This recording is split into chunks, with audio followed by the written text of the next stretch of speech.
The Beggar is a short story written by a great Russian writer, Anton Chekov, in the year 1887.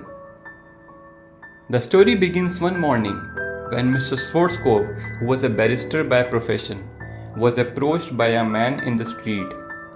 The man says, "Dear sir, I have not eaten for 3 days and have no place to spend the night in this harsh Russian winter.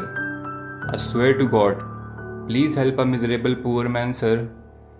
I worked for 8 years as a schoolmaster, but I lost my post due to conspiracies against me, and for a year now I am out of work." Mr. Schwarzkopf looked at man's appearance. He was wearing a dirty and torn coat. His eyes were dull and sunken, and one of his shoes was higher than the other. The man continued, "Now I have been offered a post in some other district, but I have no means to go there. Please, dear sir, help a poor unfortunate man." Then Mr. Schwarzkopf said, "I think I met you 3 days ago, but at that time you told me that you were an expelled student." The man replied in an embarrassed tone, "No sir, you are mistaken. I am a schoolmaster. I have documents that I can show you." Mr. Schwarzkopf grew very angry and said, "Stop lying. I remember you told me that you were a student, and you even told me what you were expelled for. You're a criminal who deceived people in the street. I should turn you over to the police right now."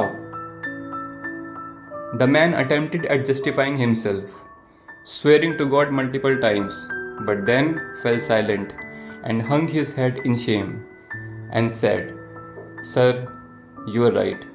I am lying. I am neither a student nor schoolmaster. The truth is that I used to sing in orchestra, but I was fired for my drunkenness. But what am I to do, sir? If I tell the truth, then no one would give me money or food to eat. What you say is correct, sir, but what am I to do?" To this barrister cried out, "What to do? You ask what to do? Work! You must work!"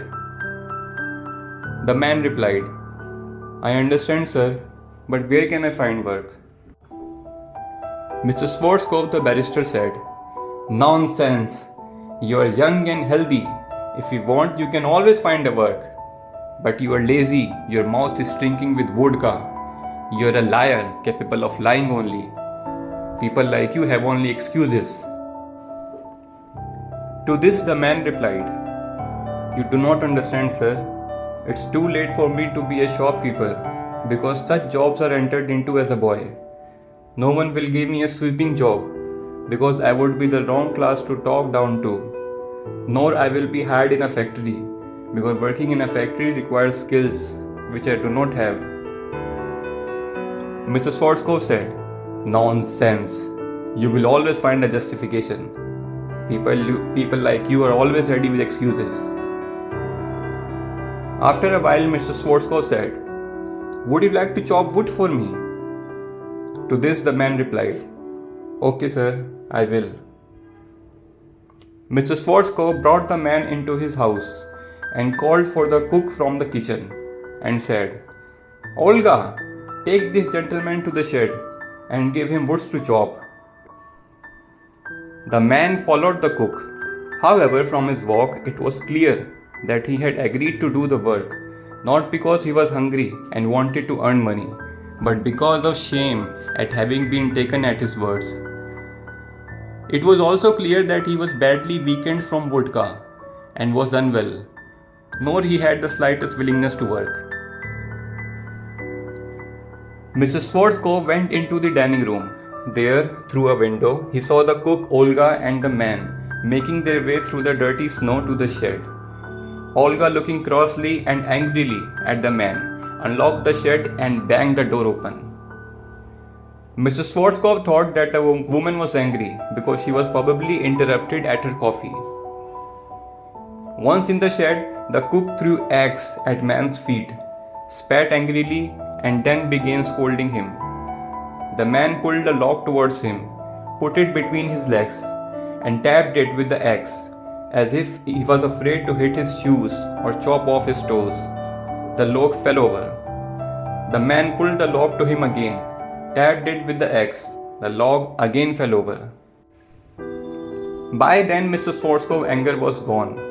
Going from dining room to his library, he felt a little ashamed that he had made a man do physical labor outside in the cold, who was spoiled, drunk, or perhaps ill.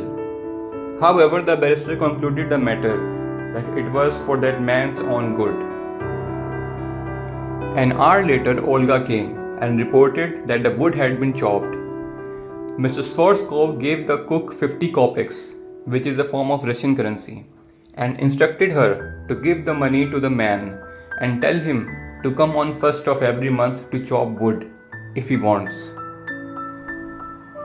On the 1st of the month, the man came and again earned 50 kopecks, though he could barely stand on his feet. After that, he turned up often at Mr. Schwarzkopf's house, and work was found for him.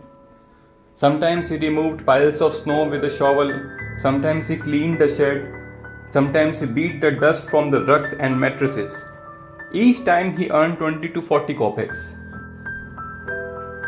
One day, Mr. Schwarzkopf decided to move to a different lodging, so the man was hired to help with packing and transporting the furniture.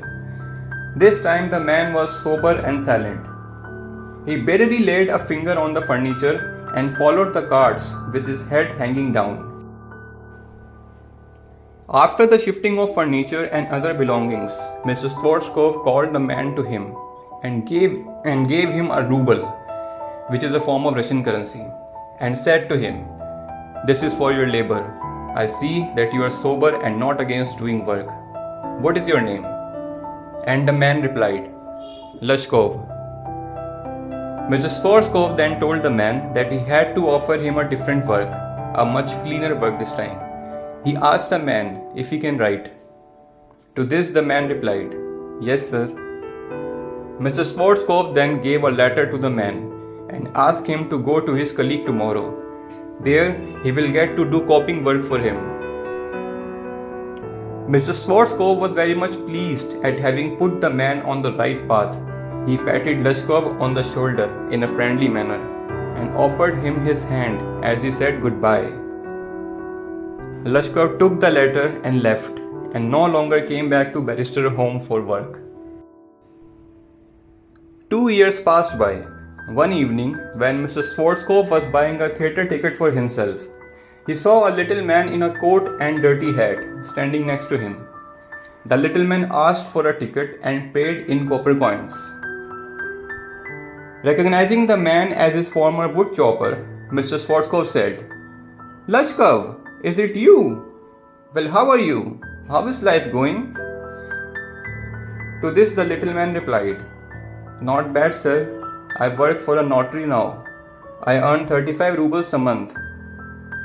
Mr. Schwarzkopf said, "Well, that's excellent. I'm very much happy for you, Lushkov. You remember it was I who brought you to the right path? Well, thank you for not forgetting my words." To this Lushkov said, "And thank you, sir. Yes, you saved me. If I had not come to you, then I would probably still call myself a teacher or a student." Mr. Schwarzkopf said, "I am very, very happy." Lushkov continued, "Thank you, sir, for your kind words and deeds. I am grateful to you and your cook. May God give good health to that kind and generous woman. I am grateful to you till my dying day, sir, but in fact it was your cook, Olga, who saved me." At this revelation, Mr. Schwarzkopf was very much confused and he asked, "How so? What do you mean?" Lushkov began with explanation. "Sir, every time I came to your house to chop wood, your cook Olga would start on me. She would say, 'Ah, you drunkard! You are a curse! There is no punishment good enough for you.' And then she would sit down, turn sad, look me in the face, grieved, and she would say, 'You really are a miserable man. There is no joy for you in this world or the next. You drunkard, you will burn in hell, you poor being. Lashkov paused for a second and then continued. Sir, how much she grieved over me, how many tears she shed for me. This I cannot tell you. But the main thing was, she chopped the wood for me. I did not chop a single piece of her wood. She did it all, sir.